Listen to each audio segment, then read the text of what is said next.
Hello everyone, आज हम समझने वाले हैं आर्टिकल 20 के बारे में। देखिए आर्टिकल 20 को हम समझ लेते हैं। आर्टिकल 20 जो हमारा है वो फंडामेंटल राइट है।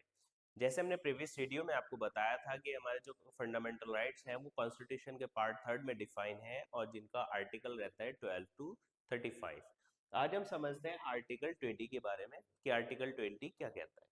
20 है, आर्टिकल 20 बात करता है protection in respect of the conviction of offences. Means conviction जो ऑफेंसेस हैं उसके बारे में बात करते हैं, जो दोष सिद्धि जो है उसके हमें प्रोटेक्ट करता है आर्टिकल 20। डेफिनेशन के साथ समझ लेते हैं। देखिए डेफिनेशन ये कहते हैं, clause 1, no person shall be convicted of any offence except for violation of law. Means no person, कोई भी ए पर्सन, नो पर्सन कोई भी person shall be convicted for any offense except for the violation of law in force at the time of commission of the act charge of an offence. Means अगर suppose करें कोई एक offence किया गया है और उस टाइम सपोज आज के डेट में कोई एक ऑफेंस हो जाता है और आज वो कानून नहीं है या कानून में उसको सजा नहीं है ऑफेंस को, और 4 दिन बाद वो जाकर नया कानून बन जाता है, तो जो आज उसने पनिश मतलब ऑफेंस किया है उसको परसों वाले कानून में सजा नहीं दी जाएगी। सपोज करें जैसे अब बीएनएस आ गया है, आईपीसी में अगर कोई प्रोविजन नहीं था किसी चीज का पनिशमेंट का और वो बीएनएस में आ गया है और उस टाइम का कोई पनिशमेंट है, तो उसको उसमें सजा आज की डेट में नहीं दी जाएगी, उसको बेनिफिट मिलेगा आर्टिकल 20 का। नेक्स्ट इसको देख लेते हैं, no be subjected to a penalty greater than that which might have been inflicted under the law in force at the time of commission of that offense।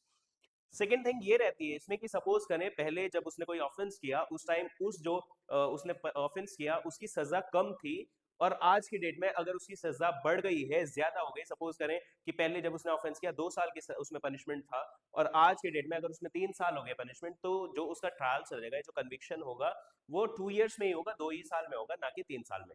ये नहीं है कि अगर आज उसका ट्रायल चल रहा है तो उसको 3 साल की सजा मिलेगी, क्योंकि अब इसमें 3 साल की सजा का प्रोविजन है, प्रावधान है, तो ऐसा नहीं है, उसको उसी में ही कन्विक्शन दिया जाएगा जो उस टाइम पर जब उसने ऑफेंस को कमिट किया उसी से ही रिलेटेड उसको पनिशमेंट दी जाएगी। नेक्स्ट समझ लेते हैं, no person shall be prosecuted and punished for the same offence more than once. Means अगर सपोज करें किसी इंसान ने एक बार कोई गलती की है या कोई एक अपराध घटित किया है तो उसको एक ही बार सजा दी जाएगी। ऐसा नहीं है कि एक अपराध के लिए 2 बार सजा का प्रावधान नहीं है, ना ही उसको किसी को भी एक बार के मतलब सजा के देने के बाद दोबारा उसको उसी सेम ऑफेंस में सजा नहीं दी जा सकती। ये कहता है आर्टिकल 20 क्लॉज 2। 3 क्या कहते हैं, no person accused of any offence shall be compelled to be a witness against himself। Means किसी को भी अपने खिलाफ गवाही देने के लिए फोर्स नहीं किया जा सकता। ये भी प्रोटेक्शन मिलेगी हमें किसमें, आर्टिकल 20 क्लॉज 3 में।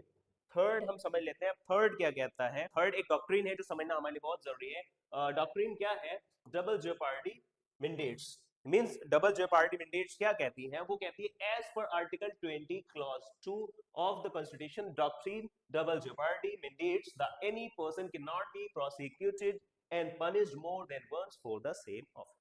ये वाली डॉक्ट्रिन आप सबको पता होनी चाहिए। इसमें ये है कि एक बार अगर कोई ऑफेंस हुआ है तो उसमें एक ही बार सजा दी जाएगी, उसको बार बार एक ही ऑफेंस के लिए बार बार उसको सजा नहीं दी जा सकती। इस डॉक्ट्रिन को आपको बिल्कुल अच्छे तरीके से समझ लेना चाहिए। और बाकी हमारे चैनल का, अगर आपने हमारे चैनल को अभी सब्सक्राइब नहीं किया है तो चैनल को सब्सक्राइब कर दीजिए, क्योंकि हम आजकल लेकर आ रहे हैं आपके लिए fundamental rights. Fundamental rights step by step हम चला रहे हैं, और जुड़े रहिए हमारे वीडियोस के साथ। कल फिर मिलेंगे एक नई वीडियो के साथ। Till then see you, have a happy life.